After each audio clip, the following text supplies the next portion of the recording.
தமிழகத்தின் big pass.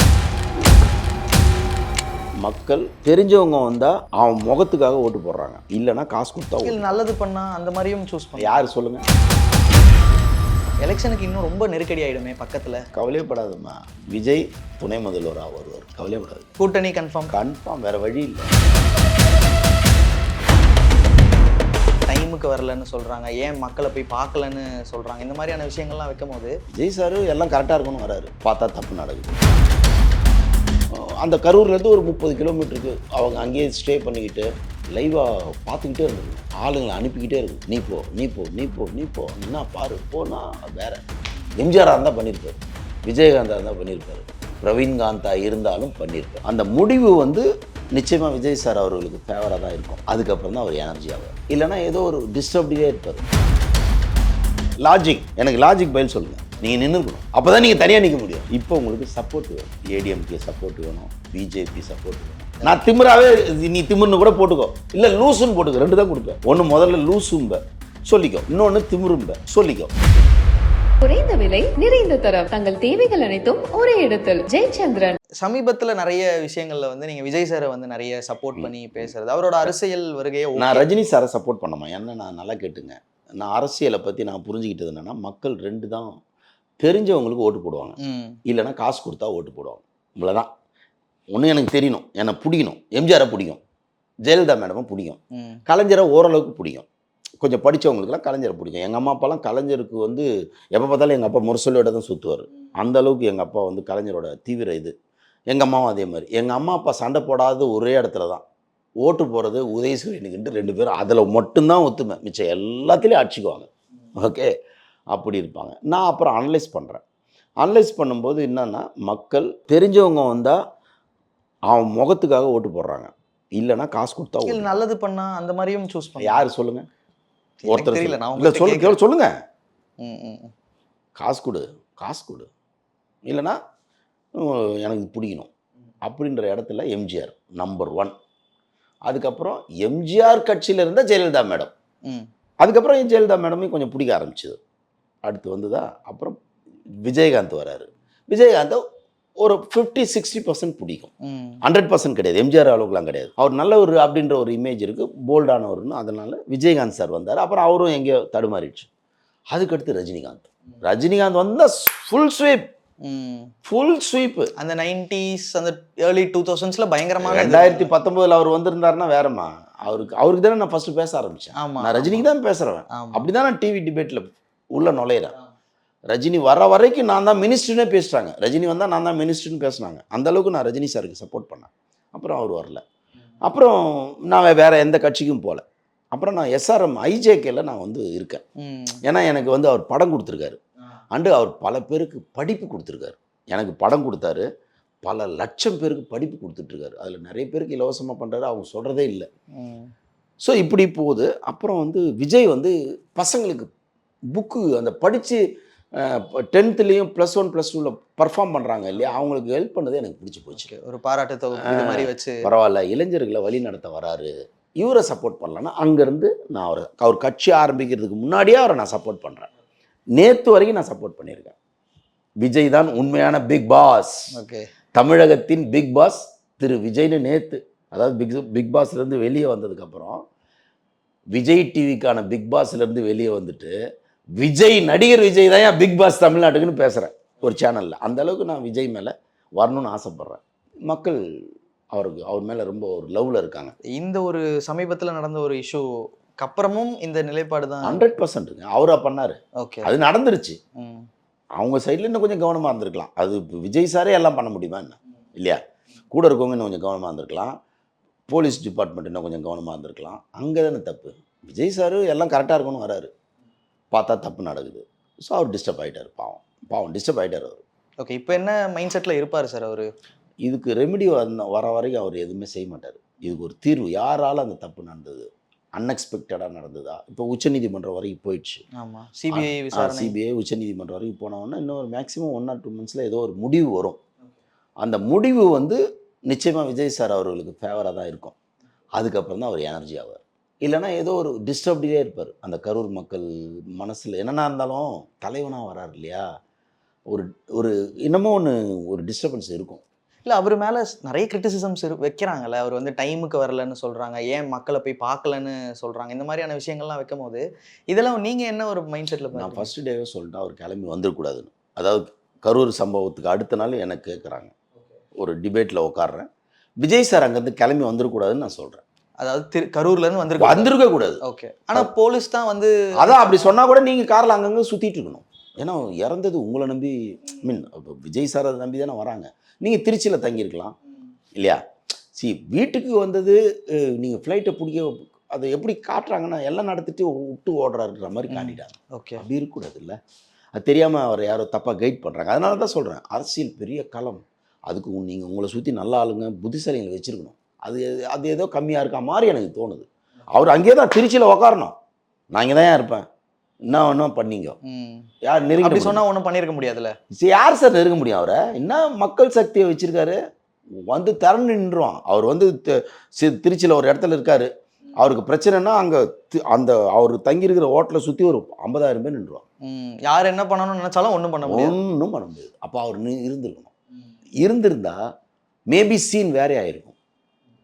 அது தெரில, பாவம் தெரில.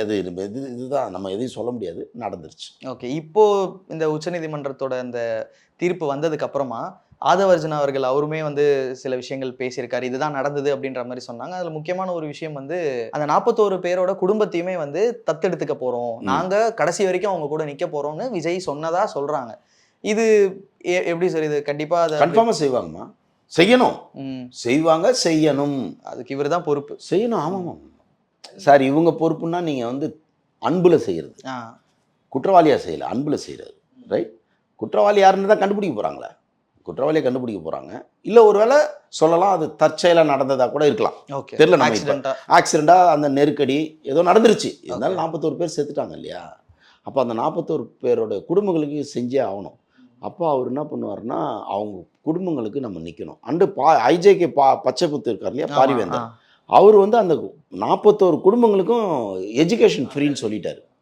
ஸோ இந்த மாதிரி எல்லாரும் செய்யணும், நாட் ஓன்லி விஜய் சார், எல்லாரும் செய்யணும். எப்படி வந்து பாரிவேந்தர் செஞ்சாரோ அதே மாதிரி எல்லாரும் செஞ்சிட்டாங்கன்னா அந்த குடும்பம். முக்கியமாக அக்கௌண்டபிலிட்டியை எடுத்துக்க மாட்டாங்கன்னு ஒரு சின்ன கிரிட்டிசிசம் இருக்குல்ல. அதாவது நாங்களும் அதுக்கு ஒரு பொறுப்பு தான் அப்படின்ற ஒரு வார்த்தை இப்போ வரைக்குமே வரல அப்படிங்கிறதும் இல்லை. பொறுப்புன்னு நான் எடுத்துக்க முடியாது. பொறுப்புன்னு நான் எடுத்துக்கிட்டேன்னா அப்போ குற்றவாளியாக மாறிடுவீங்க. பொறுப்புன்னு சொல்ல முடியாது. ஆனால் அங்கே நின்று இருந்தால் இந்த கேள்வி எதுவுமே வராது. அந்த வந்ததுனால தான் விட்டுட்டு போயிட்டாங்கன்னு எல்லாரும் போயிட்டாங்கன்னு வருது.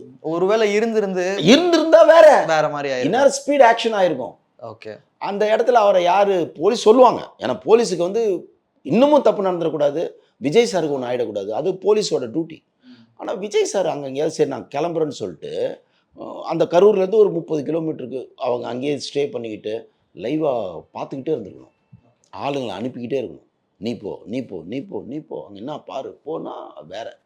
எம்ஜிஆராக இருந்தால் பண்ணியிருப்பார், விஜயகாந்தா இருந்தால் பண்ணியிருப்பார், பிரவீன்காந்தா இருந்தாலும் பண்ணியிருப்பார். இன்னொரு விஷயம் வந்து அவரோட கட்சி செகண்ட் கட்ட லீடர்ஸ் வந்து யாருமே களத்தில் இல்லை, அவங்க வந்து தலைமறைவாயிட்டாங்க அப்படின்னாங்க. இப்போ ரீசெண்டாக புசி ஆனந்த் வந்து வந்திருக்காரு, விஜய் சாரை மீட் பண்ணியிருக்காருன்ற மாதிரிலாம் வருது. உண்மையிலே தலைமறைவாக ஆனாங்களா? இல்லை சார், பயம் இருக்கக்கூடாது சார். சார் அரசியலுக்கு வந்துட்டிங்கன்னா சார் பயம் இருக்கக்கூடாது. அவங்களுக்கு பயத்தை காட்டிட்டாங்க. அவங்க கண்ணில் பயத்தை பார்த்துட்டுன்னு ஒரு படம் சுப்பிரமணியபுரத்தில் வரும்ல, அது பயத்தை காட்டவே கூடாது. ஏன்னா எப்போவுமே மக்கள் எப்போ உங்களை பார்ப்பாங்க தெரியுமா? கஷ்ட காலத்தில் நீ என் கூட நிற்கிறியான்னு தான் பார்ப்பாங்க. அது கஷ்டகாலம், கரூருக்கே கஷ்டகாலம் இல்லையா? கரூரில் அவன் என் சொந்தக்காரன் சேர்த்துருப்பான், மச்சான் சேர்த்துருப்பான், எல்லாமே கனெக்டிவிட்டி தானே. அப்போ அங்கே வந்து விஜய் சார் மேலே யாரும் கோவம் இல்லை, வருத்தம் இல்லை, ஏன்னா அவர் இல்லை காரணம். ஆமாம். ஆனால் நீங்கள் இருந்திருந்தீங்கன்னா என்ன குலதெய்வமும் மாறி இருப்பீங்க. ஆனால் இன்னமும் யாருமே பாதிக்கப்பட்டவங்க கரூரின் கருப்பு சாமியாக மாறி இருப்பார் விஜய் நின்று இருந்தாருன்னா. இன்னொன்றுமே சொல்கிறாங்க, பாதிக்கப்பட்ட யாரும் வந்து விஜய் சாருக்கு அகெயின்ஸ்டாக யாரும் குரல் கொடுக்கல அப்படின்றாங்க. அது உண்மைதானா? உண்மை, யாருமே கொடுக்கலையே. ஏன்னா அவர் இல்லைங்க, அவர் வராருங்க. நடந்ததா நடத்தப்பட்டதா, இதுதான் இப்போ குழப்பம். நடந்ததா நடத்தப்பட்டதா, அதுக்கும் விஜய் சாருக்கு எப்படி சம்மந்தம் இருக்கும்?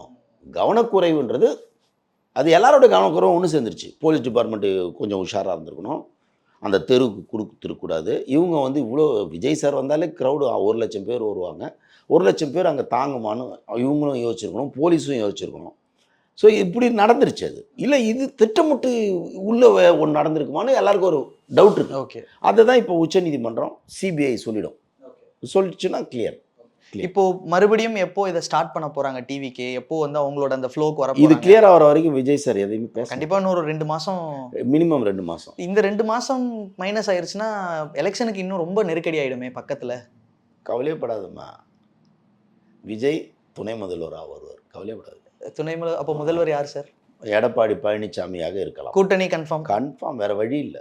ஏன்னா தனியாக நிற்கிற தில்லு விஜய் சார் கூட்டணியில் இல்லை, பார்த்துட்டேன். ஓடி இருக்கக்கூடாது. இங்கேயே ஓடுற நீ எப்படி தனி கட்சி தனியாக நின்று எலெக்ஷனில் பங்கு பெற முடியும்? லாஜிக், எனக்கு லாஜிக் பதில் சொல்லுங்கள். நீங்கள் நின்று இருக்கணும், அப்போ தான் நீங்கள் தனியாக நிற்க முடியும். இப்போ உங்களுக்கு சப்போர்ட் வேணும். ஏடிஎம்கே சப்போர்ட் வேணும், பிஜேபி சப்போர்ட் வேணும். நமக்கே தெரியுது இல்லை, குழந்தைக்கே தெரியும். ஆனால் அவர் பிஜேபியை பயங்கரமாக விமர்சித்தார். அதெல்லாம் அரசியல், அதெல்லாம் சார். பிஜேபியும் டிஎம்கேவும் கொள்கையில் பெரிய எதிரிங்க. ஆனால் எத்தனை வாட்டி சேர்ந்து நின்று ஜெயிச்சிருக்காங்க, வாஜ்பாய் கூட, கலைஞர். அதனால் அதெல்லாம் கொள்கைன்னுலாம் அந்த நேரத்துக்கு. இன்னொன்று கேட்டுங்க, காமராஜை வெல்லணுன்ட்டு டிஎம்கே என்ன பண்ணுதுன்னா ராஜாஜியை சேர்க்குது. ராஜாஜிக்கும் டிஎம்கேக்கும் நேர் எதிர். ராஜாஜிங்கிறது ஆரியர், இவங்க ஆரியரை எழுத்து தான் வராங்க. ஆனால் காமராஜை தோக்கடிக்க ராஜாஜியை கூட்டணி வைக்கிறாங்க. அப்போ அதுக்கு பேர் என்ன சொல்லுவீங்க? அதை விட இதெல்லாம் ஒன்றும் தப்பு கிடையாது. Okay, so everything fair in war and லவ்னு சொல்கிற மாதிரி நீங்கள் ஜெயிக்கணும்னா கொள்கைகளை வளைந்து கொடுக்க வேண்டும். ஓகே, ஸோ அப்போது கண்டிப்பாக துணை முதல்வர் விஜய் தான் 100%. நீங்கள் சொல்கிறீங்க. நான் சொன்னால் அது நடக்குமா? நான் திமிராவே, நீ திமிர்னு கூட போட்டுக்கோ, இல்லை லூசுன்னு போட்டுக்கோ, 2 தான் கொடுப்பேன். ஒன்று முதல்ல லூசும்ப சொல்லிக்கோ, இன்னொன்று திமிரும்ப சொல்லிக்கோ. அது எனக்கு ஒன்றும் பிரச்சனை இல்லை. இன்னொரு ஒன்று கான்ஃபிடென்ட்டாக, அது ரொம்ப கம்மியாக தான் சொல்லுவாங்க. அது எனக்கு நான் ஃபீல் பண்ணுறது. ஓகே, இனி நீங்கள் விஜய் அவர்களை தவிர்க்க முடியாது. தமிழக அரசியலில் விஜயை நீங்கள் தவிர்க்க முடியாது. அதை விஜய் எவ்வளோ யூஸ் பண்ணிக்கிறாருன்றது தான் இப்போ கான்செப்ட். ஒரு முறை அவர் சிஎம்மாக மாறுவார், இந்த முறை துணை முதல்வர். ஓகே, ஒருவேளை அவர் பெருந்தன்மையாக இல்லை துணை முதல்வர் கூட எனக்கு வேண்டாம், என்னோட ஆட்கள் உள்ளேருந்து ஒரு சரியான ஆட்சியை கவனிப்பாங்க அப்படின்னு கூட அவர் ஸ்டெப் எடுக்கலாம். நடிக்க போகலாம், தொடர்ந்து யாரும் கேட்க போகிறதில்ல. இன்னும் ஒரு 5 வருஷம் நடிச்சுட்டு கட்சியை இன்னும் கொஞ்சம் ஸ்ட்ராங் பண்ணிவிட்டு 2031 இன்னும் கொஞ்சம் ஃபோர்ஸாக வரலாம். அப்போ 2 பெரிய ஆளுங்க இருப்பாங்க, அண்ணாமலை அண்டு விஜய். போட்டியே இவங்க 2 பேருக்கு தான், நல்லா எழுதி வச்சிங்க. ஓகே, இவங்க 2 பேருக்கு டிஎம்கே பத்தலை, இவங்க 2 பேர் முன்னாடி பத்தலை. இல்லை சார், அது ஒரு பெரிய அரசியல் இருக்கட்டுங்க. எம்ஜிஆர் இருக்கும்போது எங்கே போனாங்க இவங்களாம்? ஓகே, ஜெயலலிதா இருக்கும்போது எங்கே போனாங்க இவங்க? அவங்களுமே பின்னாடி ஸ்ட்ராங்காக இருந்தாங்க, அப்படி இருப்பாங்க. அதுக்கு தான் இங்கே 2 வந்துடுச்சே. ஓகே, அப்போ இருந்தது 2 தான், ரெட்டை இலையும் உதயசூரியன். இப்போ வந்து தாமரை. இப்போ விஜய்க்கு என்ன கிடைக்க போகுதுன்னு தெரியல. 2 ஸ்ட்ராங்காக வளர்ந்துருச்சு. சரியா? அண்ணாமலை சொல்கிறேன், நான் வந்து தாமரை இல்லை, அண்ணாமலை. ஒரு படித்தவன், போலீஸ் ஆஃபீஸர், எல்லாமே டேட்டா பேஸ் இருக்குது. என்னை ஆள்றவன் எனக்கு தகுதி உள்ளவனாக இருக்கணும். எப்போவுமே என் தலைவன் என்னை விட பெட்டராக இருக்கணும். அப்படின்னா அது எனக்கு தெரிஞ்சு அண்ணாமலை தான். ஓகே, வேறு யாருக்கும் எனக்கு தெரிஞ்சு இல்லை. அவர் மேலே ஏதாவது நீங்கள் குற்றச்சாட்டு ஏதோ ஒன்று சொல்லிகிட்டு இருப்பீங்க. ஆனால் compare with others, first choice Annamalai, second choice Vijay. ஏன்னா மக்களுக்கு பிடிக்கும். அவர் என்னவா தன்னை வெளிப்படுத்த போகிறாருன்றது இனிமேல் தெரியும். இப்போ அண்ணாமலை பேசுகிறாரு, இறங்கி ஆக்ஷன் பண்ணுறாரு. ஏற்கனவே போலீஸுன்றது எல்லாருக்கும் தெரியும். கர்நாடகாவில் போய் கலக்கியிருக்காரு, அதெல்லாம் நமக்கு விஷுவல் இருக்குது. ஆனால் விஜய் சாருக்கு அது இல்லைல்ல. ஆனால் மக்கள் செல்வாக்கு. அதனால் இந்த 2 பேருக்குள்ளே தான் இனி எதிர்கால அரசியல்.